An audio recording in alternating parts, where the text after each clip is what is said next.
So I'm now at the stage of doing the button band, and I've already put my buttonholes in to show you how I actually place them.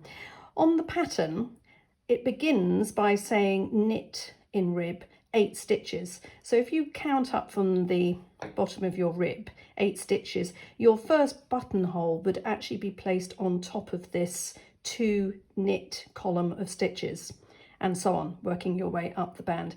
Now I prefer to actually place my buttonholes between these columns. I think they make much neater buttonholes and they don't get quite so distorted once you start using them with buttons. So I'm going to slightly change this and I'm going to use a different technique. But first of all, let's look at actually placing the buttonholes themselves. So at the beginning, I've just knitted a rib of 2, 4, 6, and then I've placed my first buttonhole there.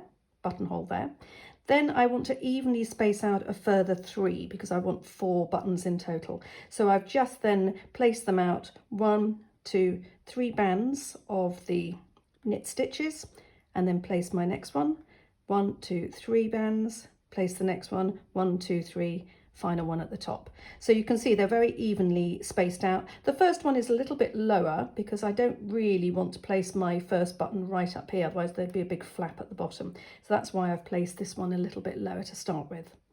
So now let me show you how to actually make those buttonholes. In the pattern uses the technique of binding off, casting off on one row, and then on the way back casting on the stitches.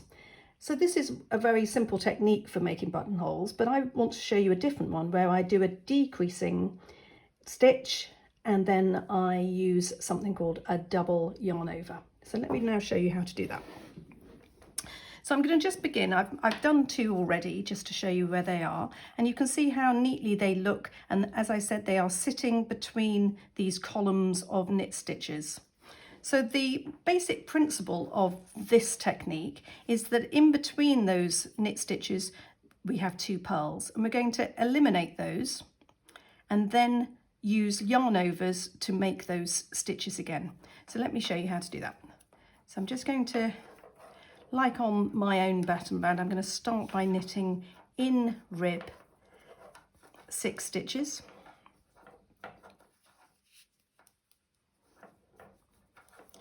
And then, actually I'm not going to knit 6, I'm going to knit 5. So I come to my first column of knit stitches, and instead of knitting them both, I knit the first stitch properly. So I'm just do a normal knit stitch.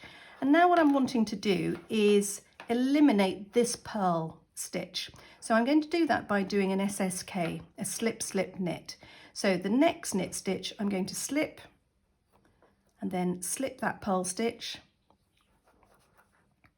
bring my needle back into the front and knit through the back. And what you've done there is you've created that knit stitch so it looks the same, but underneath that is the purl stitch which I've decreased. So now I need to do 2 yarn overs. So I'm going to bring my yarn through the middle, go right over the needle, and then it will go over again. I can hold it there, but in fact the next stitch it will become a yarn over. So now the next 2 stitches, this is a purl and the next knit coming up, I'm going to do as a knit 2 together.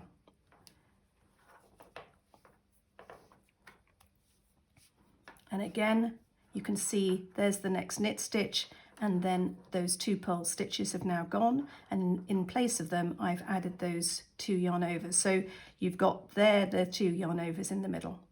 And then you just carry on. I'll do it again. So I'm just going to carry along in rib. So I'm going to get to my next placement on, if I had my marker to show me. So I'll just knit along in rib.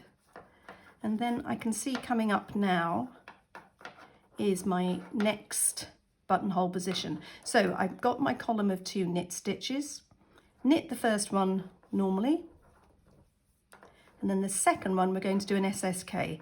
So slip, knitwise, slip, knitwise, bring the needle into the front of those 2, and then knit into the back. So I've now decreased that with a left leaning decrease. Now I've got to add my 2 yarn overs, bring the yarn through the middle, wrap it over and round, and then you can see as that goes over, when I knit my next stitch, which is knit 2 together, the yarn will go over. Here it goes over the top and creates that double yarn over. So I'm just going to keep going to the end of the row. So that's the first row of making your buttonholes, and you would keep then going all the way around your button band.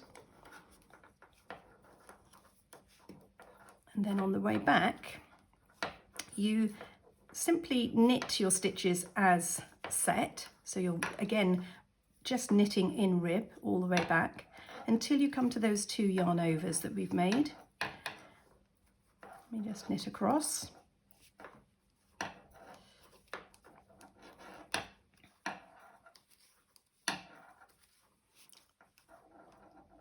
So just keep going in 2 by 2 rib. So knit, knit, and then purl, purl. And here we go. Now I've got my 2 yarn overs. So you've got to do 2 different types of knit stitches here. I'm going to knit the first one normally, so just do a normal knit. And then the second one, which looks a little bit loopy, we're going to knit into the back loop there. The reason I'm doing that is to create on the right side a little bump going across, so it looks like a purl stitch when you have it on the right side. So let me just keep going. So now 2 purls, and I'm going to work away to the next yarn overs.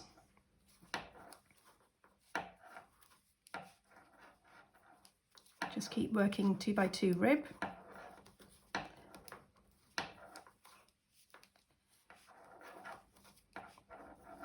And I can see them coming up, so here we go. So the first one, just knit normally, just from the front to the back like that. And then the second one, knit into the back loop. And then continue in rib